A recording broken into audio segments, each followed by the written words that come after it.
Assalamualaikum warahmatullahi wabarakatuh. Perkenalkan, nama saya Gerika Ramadhani dan kali ini saya akan membuat video part 2 terkait tentang studi kelayakan bisnis untuk memenuhi tugas negosiasi dan advokasi bisnis. Oke, baik, langsung saja. Studi kelayakan telah dikenal luas oleh masyarakat, terutama masyarakat yang bergerak dalam bidang dunia usaha dan bisnis. Bermacam-macam peluang dan kesempatan yang ada dalam kegiatan dunia usaha menuntut perlu adanya penilaian tentang seberapa besar kegiatan ataupun kesempatan tersebut dapat memberikan manfaat atau benefit bila diusahakan kepada calon pengusaha. Kemudian, studi kelayakan juga sering disebut dengan feasibility study yang merupakan bahan pertimbangan dalam mengambil satu keputusan. Apakah menerima suatu gagasan, usaha atau proyek yang direncanakan atau menolaknya. Pengertian layak dalam penelitian sebagai studi kelayakan maksudnya adalah kemungkinan dari gagasan usaha atau proyek yang akan dilaksanakan memberikan manfaat atau benefit baik dalam arti finansial benefit maupun dalam arti sosial benefit. Layaknya suatu gagasan usaha atau proyek dalam arti sosial benefit tidak selalu menggambarkan layak dalam arti finansial benefit dan begitu pula sebaliknya. Hal ini tergantung dari segi penilaian yang dilakukan. Proyek yang dinilai dari segi sosial benefit pada umumnya adalah proyek-proyek yang benefitnya dihitung atau dinilai dari segi manfaat yang diberikan. Proyek terhadap perkembangan perekonomian masyarakat secara keseluruhan. Kegiatan usaha atau proyek yang dinilai dari segi finansial benefit adalah usaha-usaha yang dinilai dari segi penanaman investasi atau modal yang diberikan untuk pelaksanaan usaha atau proyek tersebut. Nah, teman-teman, walaupun sudah dilakukan identifikasi, tidak menutup kemungkinan suatu usaha atau proyek tersebut mengalami hambatan dan risiko meleset dari yang diharapkan. Terlebih apabila tidak dilakukan identifikasi kelayakan sama sekali. Selain itu, dengan dilakukan identifikasi dapat memberikan pandangan ke depan serta meminimalkan hambatan yang timbul di masa yang akan datang. Ketidakpastian di masa yang akan datang menjadi satu hal yang perlu diperhatikan dalam menjalankan usaha atau proyek yang akan dijalankan. Bidang ekonomi, bidang hukum sosial dan politik, serta budaya dan perubahan lingkungan, serta tren pada masyarakat selalu berubah dan tidak pasti. Dengan adanya studi kelayakan bisnis, setidaknya ada pedoman atau arahan dan usaha atau proyek yang akan dijalankan oleh calon pengusaha. Nah, terlebih dahulu di sini saya akan menjelaskan terkait pengertian bisnis. Karena dari kata bisnis sendiri itu berasal dari bahasa Inggris buzz yang artinya sibuk, sedangkan busyness yang artinya kesibukan. Bisnis dalam arti yang luas sering didefinisikan sebagai keseluruhan kegiatan yang direncanakan dan dijalankan oleh perorangan atau kelompok secara teratur dengan cara menciptakan, mempasarkan barang atau jasa, baik dengan tujuan mencari keuntungan maupun tidak bertujuan mencari keuntungan. Bisnis biasanya bergerak dalam berbagai tujuan, baik itu dalam bentuk usaha maupun proyek. Hal itu disesuaikan dengan tujuan bisnis yang hendak dilakukan. Dilihat dari tujuannya, bisnis dapat dikelompokkan menjadi dua kelompok, yaitu bisnis yang berorientasi keuntungan dan juga bisnis yang tidak berorientasi keuntungan, kemudian bisnis ekstraktif, bisnis agraris, bisnis industri, bisnis jasa. Baik, yang pertama ada bisnis yang berorientasi kepada keuntungan atau profit orientasi, di mana bisnis yang berorientasi keuntungan adalah bisnis yang didirikan semata-mata bertujuan memperoleh keuntungan untuk meningkatkan kesejahteraan pemilik dan karyawan, serta untuk mengembangkan usaha lebih lanjut seperti perusahaan rokok, perusahaan pembuat sepatu, perusahaan bimbingan belajar, dan sejenisnya. Kemudian yang kedua, bisnis yang tidak berorientasi keuntungan, di mana bisnis ini disebut juga dengan non-profit orientasi. Bisnis yang tidak berorientasi keuntungan adalah bisnis yang didirikan dengan tujuan utama untuk kepentingan sosial seperti yayasan sosial yaitu yatim piatu, yayasan sosial orang jompo, yayasan sosial penyandang cacat, dan bisnis ini bergerak dalam berbagai kegiatan, baik kegiatan yang bersifat profit, sosial, maupun dengan sifat keduanya, profit dan sosial. Namun teman-teman, berdasarkan jenis kegiatannya, secara umum bisnis dapat dibedakan menjadi 4 macam, yaitu ada bisnis ekstraktif, bisnis agraris, bisnis industri, dan juga bisnis jasa. di mana bisnis ekstraktif ini adalah bisnis yang bergerak dalam penggalian barang-barang tambang. Dapat dicontohkan seperti perusahaan pertambangan minyak, perusahaan pertambangan emas, perusahaan pertambangan batu, kapur, dan sejenisnya. Kemudian bisnis agraris.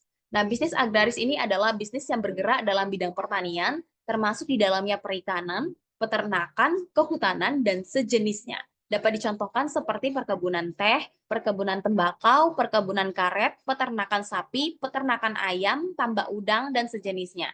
Kemudian yang kelima ada bisnis industri, di mana bisnis industri ini adalah bisnis yang bergerak dalam bidang pengelolaan manufaktur, yaitu bisnis dengan tujuan untuk mengubah barang yang kurang berdaya guna menjadi barang yang berdaya guna. Dapat dicontohkan seperti pabrik sepeda motor, pabrik pakaian, pabrik baja, pabrik makanan, pabrik kerajinan, rumah tangga, dan sejenisnya. Kemudian bisnis jasa. Bisnis jasa adalah bisnis yang bergerak dalam penyediaan produk yang tidak berwujud, seperti jasa dalam bidang kesehatan, jasa dalam bidang pendidikan, jasa dalam bidang konsultasi bisnis, dan dicontohkan seperti rumah sakit, kantor akuntan, kantor konsultan bisnis, biro perjalanan, lembaga pendidikan, dan sejenisnya.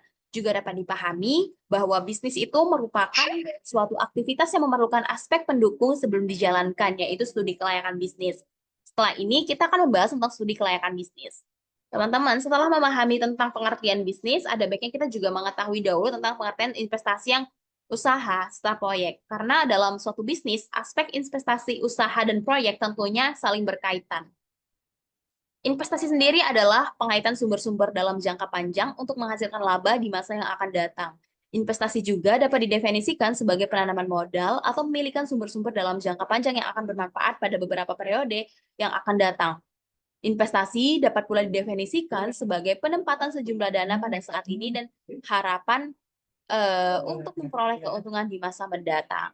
Dan pada beberapa pendapat tersebut terkandung hal terpenting dalam investasi, yaitu adanya pengorbanan dan waktu jangka periode.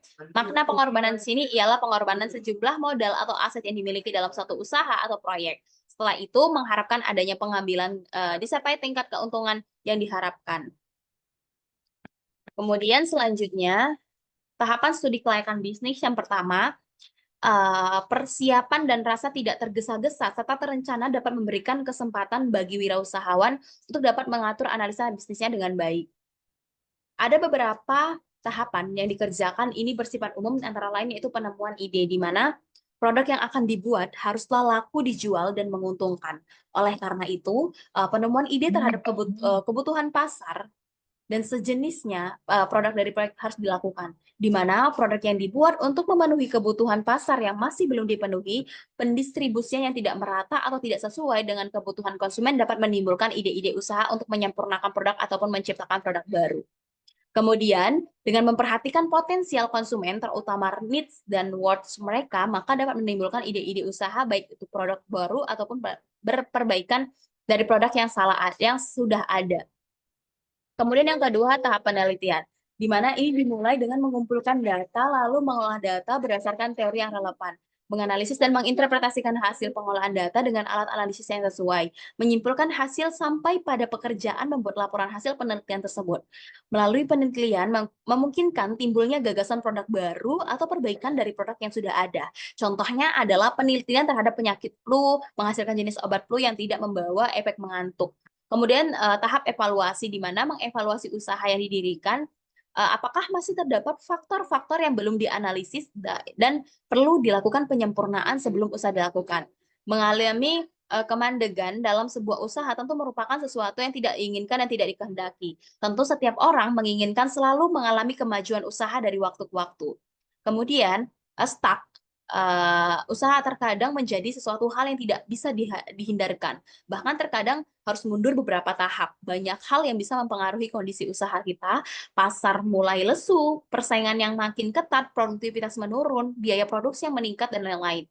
Bagaimana agar usaha selalu mengalami kemajuan atau paling tidak dapat serut ke belakang setelah rencana bisnis yang kita buat dengan baik, apakah sudah cukup? Itulah pentingnya perlu melakukan evaluasi dan monitoring sebelum dilakukan usaha. Kemudian ada tahap pengurutan, di mana tahap pengurutan ini setelah melakukan evaluasi akan muncul usulan yang secara awal layak dipertimbangkan untuk direalisasikan. Bisa dilanjutkan dengan membuat prioritas dan sekian dari sekian banyaknya bisnis yang sudah dievaluasi.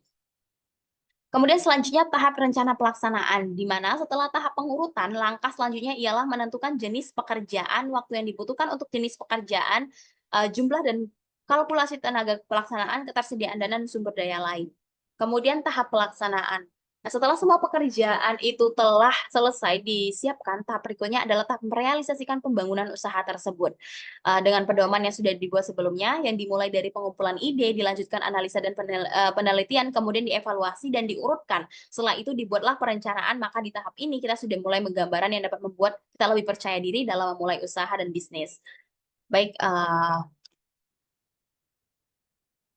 yang pertama ada aspek-aspek studi kelayakan bisnis, di mana aspek-aspek studi kelayakan bisnis ini di dalamnya terdapat aspek hukum, aspek lingkungan, aspek pasar dan pemasaran, aspek teknis dan teknologi, aspek manajemen dan sumber daya manusia, aspek keuangan, dan aspek lainnya. Baik, sekianlah hasil yang dapat saya paparkan. Untuk part kedua, ya, memenuhi tugas negosiasi dan advokasi bisnis. Apabila ada kata yang saya salah, saya mohon maaf dan saya akhiri. Assalamualaikum warahmatullahi wabarakatuh.